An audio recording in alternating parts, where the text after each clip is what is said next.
नमस्कार, आपल्या सगळ्यांचं स्वागत आहे आयकॉन स्टील प्रस्तुत बिल्ड आयकॉन या उपक्रमामध्ये. आज आम्ही आलोत नाशिकमध्ये आणि माझ्यासोबत आहेत interior designer architect Shyam Londhe sir.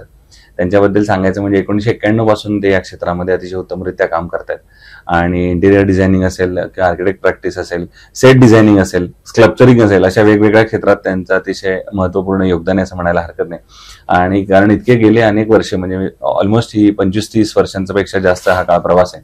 त्यामुळे त्यांना आजवर कसे अनुभव आले, या क्षेत्राकडे बघण्याचा त्यांचा दृष्टिकोन काय आहे, भविष्यातली त्यांची वाटचाल कशी असणार आहे, या सगळ्या संदर्भात आपण त्यांच्याशी गप्पा मारणार आहोत बिल्ड आयकॉन या प्लॅटफॉर्मवर. नमस्कार सर. नमस्कार. तर आपण गप्पांना अशी सुरुवात करूया. ते म्हणजे सुरुवातीला विचारायचे की हे कलेचं क्षेत्र आहे पहिली गोष्ट म्हणजे, आणि हा एक वाद गेले अनेक वर्ष चालू आहे ती म्हणजे कला ही उपजत असावी लागते की कला ही शिकून येते. त्यामुळे या प्रश्नावरचं तुमच्याकडनं मत हवे की कला ही आपल्यात असावी लागते का ती शिकून येते, तुमच्यात ती कशी आली आणि तुम्ही या क्षेत्राकडे कसं वळलात? कला ही उपजतच असली पाहिजे आणि ती गॉड गिफ्ट असते. त्याला जास्तीत जास्त तुम्ही शिकवून म्हणजे त्याला डेव्हलप करू शकतात किंवा त्याच्यामध्ये सुधारणा तुम्ही करू शकता. त्याच्यामध्ये आणखी काहीतरी तुम्ही नया आयाम किंवा नवीन गोष्ट तुम्ही त्याच्यामध्ये निर्मिती करू शकतात किंवा त्याच्यामध्ये डेव्हलप करू शकतात.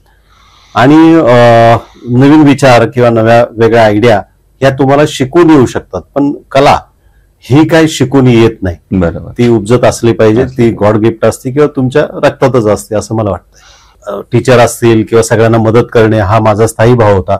आणि त्याच्यामध्ये नेमकं 10वीला मला गणपती मूर्त्या करायचं असं माझ्या डोक्यात आलं आणि मी त्या क्षेत्राकडे ओढल्या गेलो. आणि ऐन 10वीच्या ह्याच्यामध्ये मी एका मूर्तिकाराकडे मूर्त्या शिकायला जात होतो. आणि मला वाटलं की 10वी वगैरे सब फेक आहे, आपलं सर टीचर आपल्यावर फार प्रेम करतात, आपण शाळेचं खूप चांगलं काम करतोय. सगळ्या शाळेच्या याच्यामधला मी फेमस मुलगा होतो, कारण प्रत्येक ठिकाणी मी गेलो, कॉम्पिटिशन असेल किंवा काही स्पर्धा असतील तर त्या स्पर्धेमध्ये मी पहिला दुसरा असायचो. तर त्या याच्यामुळे मला असं वाटायचं की शाळा आपल्याला पास करेल किंवा शाळेकडेच हे सगळं असतं. आणि 10वीकडे त्याच काळामध्ये दुर्लक्ष झालं. बाकीची घरातली पण आर्थिक परिस्थिती तितकी काही फार चांगली नव्हती. त्यामुळे शिकणे शिकवणे ह्या प्रक्रियेतून मी बऱ्यापैकी बाहेर निघालो. जे आवडते ते करायला मी थोडासा मूर्तिकाराकडे जाऊन मातीकाम शिकणे आणि ह्या सगळ्या ह्याच्यात. आणि नंतर 10वी नंतर मी गावकरी म्हणून इथलं एक प्रेस आहे तिथे आर्टिस्ट म्हणून कामाला लागलो. तो काळ मला वाटतं 84-85च्या आसपास, 88 पर्यंत मी तिथे आर्टिस्ट म्हणून होतो. त्याच्यानंतर 10वी पास झाल्यानंतर चित्रकला महाविद्यालयामध्ये मला ऍडमिशन घ्यायची होती. पण दरम्यान किरण मोरे सर माझे पहिले गुरु ते चित्रकला महाविद्यालयामध्ये शिकवत असत. तर त्यांनी सांगितलं की श्याम तुझं काम इतकं हे झालंय, तो आता कसली ऍडमिशन वगैरे घेतोय, तुझं काम लोक अप्रिशिएट करतायत, लोकांना आवडतंय, तर त्यामुळे ते 5 वर्ष वाया घालवण्यापेक्षा तू आता ऍक्च्युअल मार्केटमध्येच काम कर. अशा पद्धतीने मी मूर्तिकार म्हणून कामाला सुरुवात केली आणि बऱ्याच मोठ्या मोठ्या मंडळांची आणि यांची मी कामं करत होतो. दरम्यान त्याच काळामध्ये मी नाटक आणि याच्यामध्ये कला या क्षेत्रामध्ये म्हणजे वेगळं, तर त्याच्यातही मी अभिनय करणे, सेट लावणे, मेकअप करणे अशी सगळी राज्य नाट्यातून कामं करत होतो. त्याच्यातही बऱ्यापैकी मला प्राइजेस मिळाली महाराष्ट्रभरची.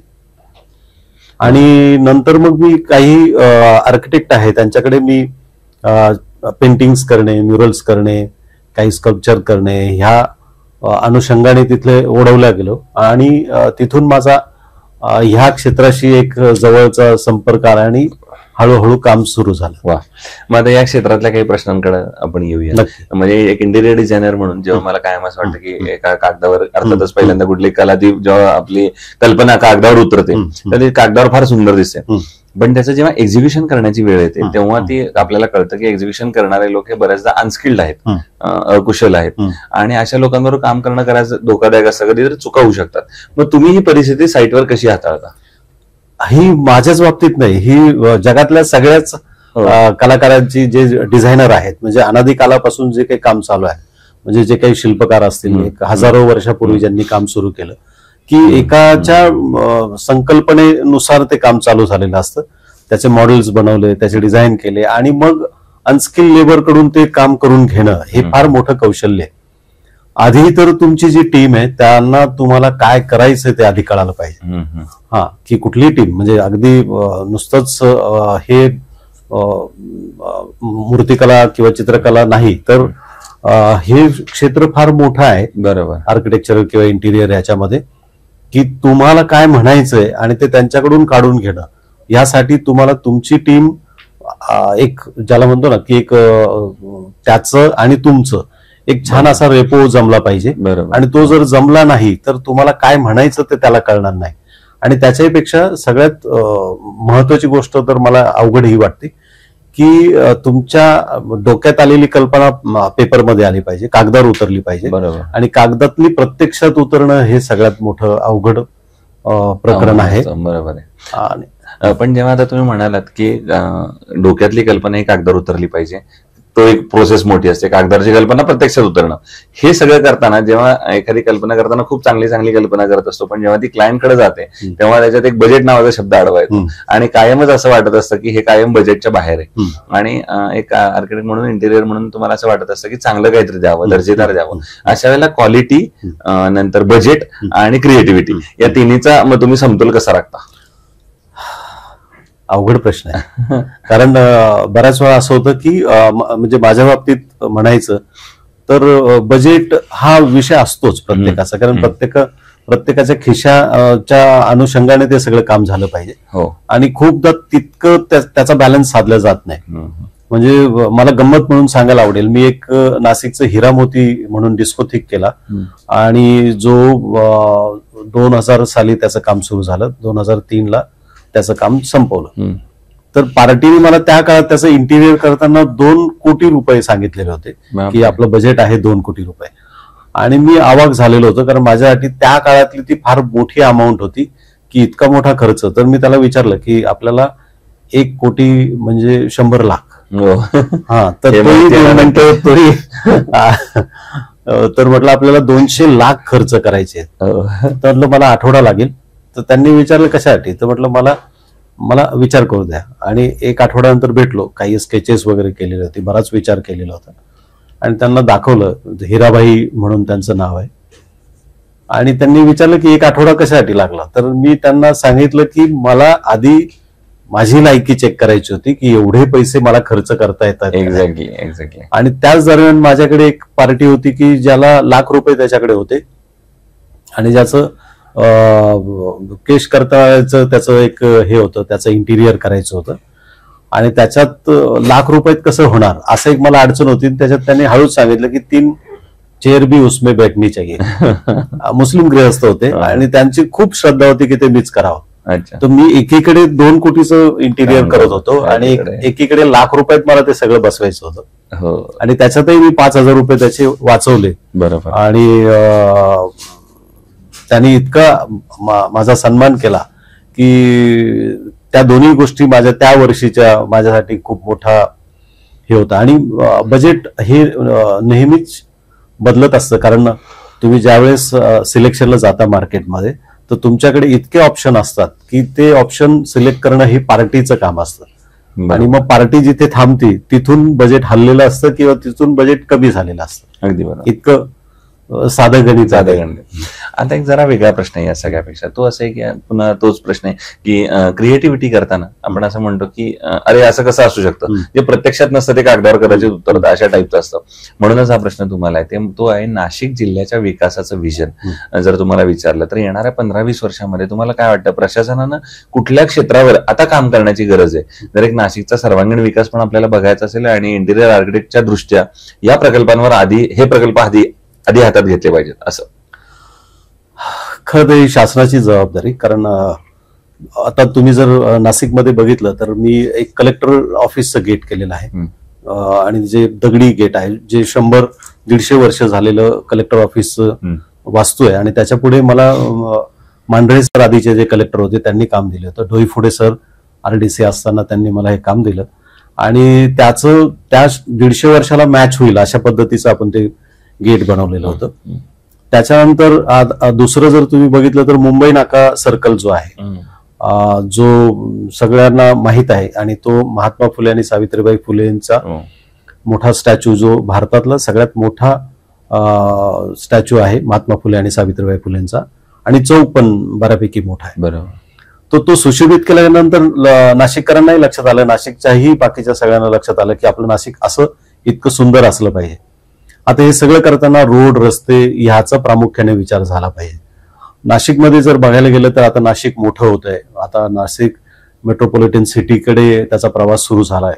मुंबई, पुणे आणि नाशिक. तर याच्यामध्ये रस्ते आणि त्याच्या आजूबाजूला असलेलं अतिक्रमण ह्या सगळ्यांवर आपण विचार केला पाहिजे. तुम्ही जर बघितलं रोम किंवा युरोपकडे आपण जर बघितलं किंवा जे मोठे शहर आहेत किंवा आता चायनाकडे जर बघितलं तर हे आर्टिस्टिक शहर आहेत. ते नुसत्याच वास्तू नाहीयेत. तर त्या एखाद्या कलाकारांनी कराव्या इतक्या सुंदर पद्धतीने ते सगळं केलेलं आहे. म्हणजे तिथले रस्ते असतील, तिथले ब्रिजेस असतील, तिथले बायपास असतील आणि त्याचबरोबर तिथल्या वास्तू असतील किंवा तिथले एक ज्याला म्हणू आपण की एक गार्डन असतील. तर ह्या सगळ्या गोष्टीचा विचार, सर्वांगीण विचार हा करताना याच्यासाठी प्रशासनाची फार मोठी मदत होत असते आणि प्रशासनाचंच काम असतं खरं तर हे. लोकांचं काम असतं की त्यांनी आपलं शहर स्वच्छ आणि सुंदर ठेवलं पाहिजे आणि त्याच्यासाठी त्यांनी आपला लढा चालू ठेवला पाहिजे. पण मग अशाला प्रशासनानं आता काय पावलं उचलली पाहिजे? तुम्ही म्हणलं स्वच्छ सुंदर ठेवलं पाहिजे, पण याच्यात लोकांची जबाबदारी तितकीच येते. तर अशा दोघांच्या संयुक्त जबाबदारीत मग प्रशासनानं काय पावलं उचलली पाहिजे त्यासाठी? आता मी प्रशासनाबरोबर काम करताना मला लक्षात येत आहे की प्रशासनाला काही अडचणी असतात, पण त्या अडचणी बऱ्याच वेळा आपण थोडंसं हिटलर पद्धतीने संपवल्या पाहिजे किंवा घेतल्या पाहिजे. म्हणजे आता रस्त्यावर जर तुम्ही बघितलं तर रस्त्यावरच्या अतिक्रमणा व्यतिरिक्त भिकारी ही फार मोठी अवघड समस्या होऊन गेलेली आहे. त्यांना काढणं, त्यांना कुठेतरी स्थलांतरित करणं किंवा त्यांचं काहीतरी नियोजन करणं. बरोबर. कारण ह्या शहराकडे बघताना हे स्वच्छ सुंदर तर दिसलंच पाहिजे, पण ते बकालही दिसायला नको. अगदी. आणि त्यामुळे जिथे वाटतंय तिथे प्रशासनाने ऑपरेशन केलं पाहिजे. आणि ह्या शहरातल्या लोकांची सगळ्यात मोठी जबाबदारी ही येते की पार्किंग आणि बाकीच्या सगळ्या गोष्टी किंवा त्याचबरोबर असलेल्या सगळ्या समस्या, ह्याच्यातल्या अर्ध्या समस्या जर आपण तयार केलेल्या असेल तर ते आपण कमी करू शकतो का? तर आपण निश्चितच कमी करू शकतो. आणि त्याच्यावर एक चांगली समिती, कमिटी, एका नाशकातल्या एका चांगल्या लोकांना बोलवून प्रशासनाने त्यांचे सल्ले कदाचित ऐकले तर मला वाटतं निश्चितच काहीतरी चांगलं मोठं होऊ शकेल. दुसरं आता एक खरा अवघड प्रश्न आहे, ते म्हणजे आजपर्यंत एवढे प्रोजेक्ट केल्यानंतर त्यातला एकच प्रोजेक्ट जर निवडायची वेळ आली, जो तुमचा आयकॉनिक प्रोजेक्ट आहे, जो कायम आठवणीत राहील, जो कायम हृदयाच्या जवळ टाईप, असा प्रोजेक्ट कुठला आणि त्याची काय वैशिष्ट्य? असं नाही म्हणता ना कारण त्या वेळेला ती गोष्ट अगदी हृदयाच्या जवळचीच असते, कारण ती आत्म्यापासून आलेली असते आणि ती जोपर्यंत मला आवडत नाही, माझ्या आत्म्यापर्यंत जात नाही, तोपर्यंत दुसऱ्याच्या आत्म्यापर्यंत ती पोहोचूच शकत नाही. त्यामुळे मी एखाद्या प्रोजेक्टचं नाव घेऊन मी माझ्या बाकीच्या अपत्यांवर अन्याय करेल असं मला वाटतं. एक मला आवडलेली गोष्ट म्हणजे मी शिवसृष्टी करताना मी छत्रपतींचा खूप अभ्यास केला की शिवाजी महाराज म्हणजे नेमकं काय. आणि इतके 300-400 वर्ष महाराजांची जी काही गारुड आपल्या सगळ्यांच्या मनावर आहे आणि त्याचं अभ्यास करताना मला लक्षात आलं की आपण नुसतंच पुतळा करायचं नाही, तर आपण इथं महाराजांचं सगळं चरित्र, त्यांचं व्यवस्थापन आणि त्यांच्यातली बाकीच्या नीती ज्या होत्या युद्धकला व्यतिरिक्त त्याचाही त्याच्यामध्ये हे आला पाहिजे.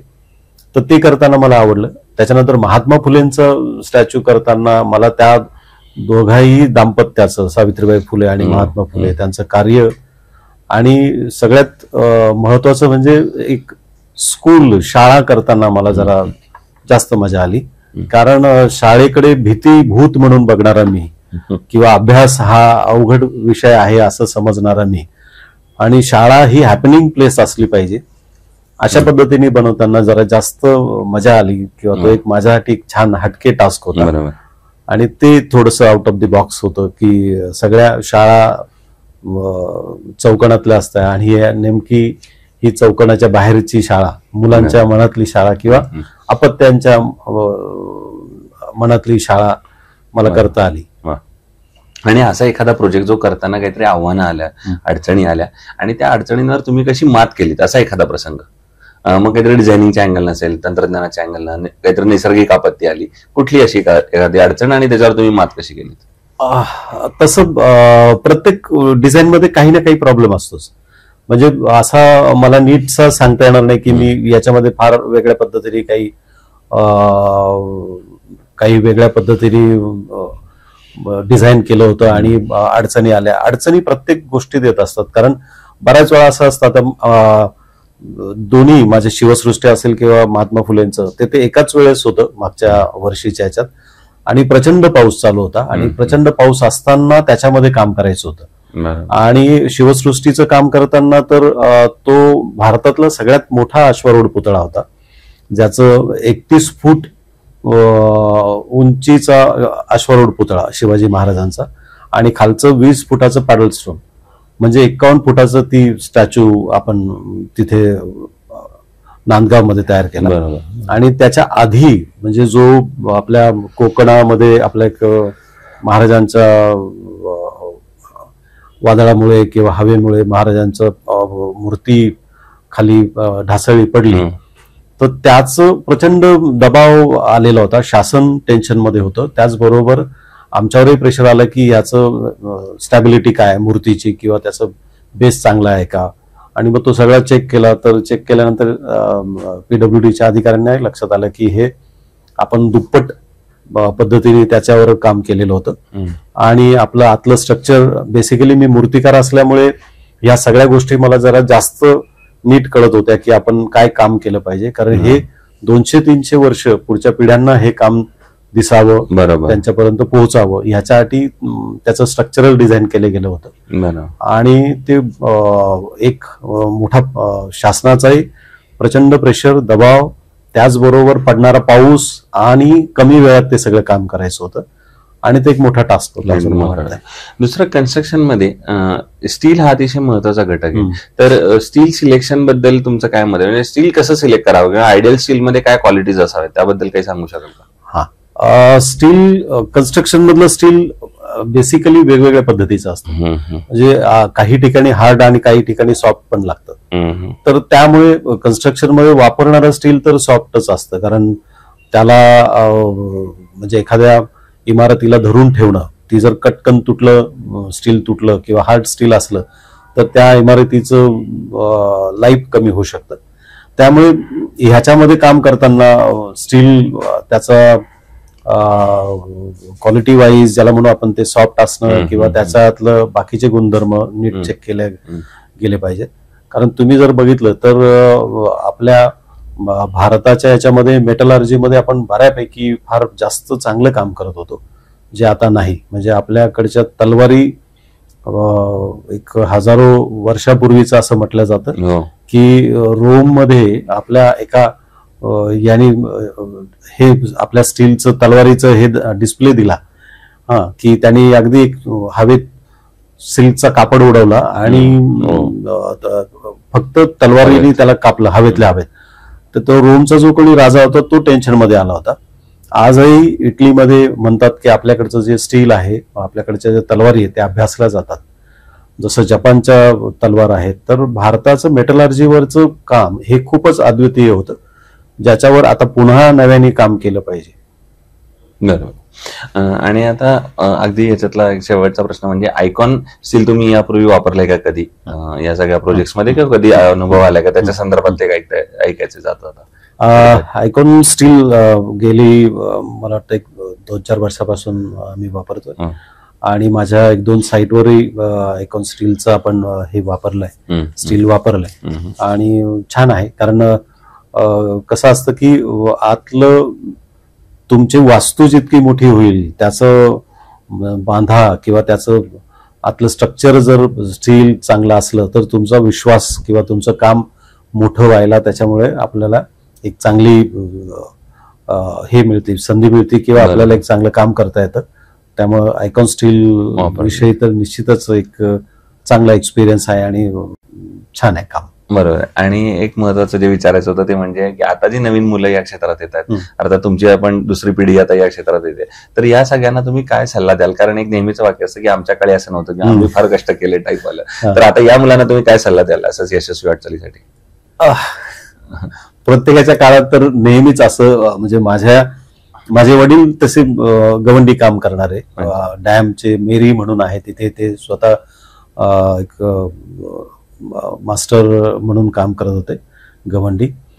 आणि त्यामुळे माझ्या घरामध्ये सिमेंट, कॉन्क्रीट, स्टील, टूल्स, हत्यारं ही सगळी माझ्या घरात होती, मला माहित होती. आणि आजही माझ्याकडे कार्पेंट्री पासून सगळी हत्यारं आहेत. मला एवढंच म्हणायचं की ह्या क्षेत्रात येताना फार डोळसपणे मुलांनी आलं पाहिजे. आणि हे क्षेत्र निर्मितीचं क्षेत्र आहे, हे त्रिमितीचं क्षेत्र आहे, 3D आहे. आणि याच्याकडे येताना खूप श्रद्धेने, प्रेमाने आलं पाहिजे. कारण कोणाच्या तरी स्वप्नांना तुम्ही आकार देत असतात आणि त्या स्वप्नांची घरं करताना तुम्ही त्यांच्या काय म्हणता ना, त्यांच्या विचारांचा, त्यांच्या समवेत तुम्ही असले पाहिजेत. आणि एक चांगली वास्तू तुमच्या हाताने निर्मित झाली पाहिजे. कारण एखाद्याचा घरोंदा आणि त्याच्यात असलेली मंडळी आणि त्यांचा जो आनंद आहे तो खूप सुंदर असतो. तर त्यामुळे इथे काम करताना गंमत म्हणून या क्षेत्रात आलोय किंवा एखादी डिग्री म्हणून किंवा एखादी पोस्ट म्हणून आलोय असं नाही, तर आपण ना एका मोठ्या निर्मितीचा भाग असतो. आणि त्याच पद्धतीने तुम्ही त्याच्याकडे बघितलं पाहिजे, असं माझं मत आहे. क्या बात आहे. ते श्याम लोंढे सर, आणि त्यांनी फार महत्वाचं वाक्य सांगितलं ते म्हणजे की थोडक्यात मला असं वाटतं की फॅशन नाही तर पॅशन असेल तरच याच्यात या, पहिली गोष्ट. आणि दुसरं म्हणजे महत्वाचं, आपण कोणाचं तरी घर बनवताना त्या कस्टमरच्या, क्लायंटच्या मनात सुद्धा घर बनवू आपण, असं तुमचं काम असलं पाहिजे. अर्थात ती निर्मिती जेव्हा करता तेव्हा 100% तुमची कल्पनाशक्ती त्यामध्ये वापरा आणि दरवेळेला वेगळी वापरा, कारण क्रिएटिव्ह फील्ड आहे, दरवेळेला तुम्हाला काहीतरी नवीन द्यायचंय. त्यामुळे त्याही दृष्टीने विचार करा. या क्षेत्रात नक्की, या क्षेत्रामध्ये चांगलं यश तुम्ही मिळवू शकाल. सर, पुन्हा एकदा आपले मनापासून आभार की तुम्ही आलात आणि भविष्यात सुद्धा असेच उत्तमोत्तम आयकॉनिक प्रोजेक्टची निर्मिती आपल्या हातून घडावी, याच आयकॉन स्टील तर्फे मनपूर्वक शुभेच्छा. थँक्यू.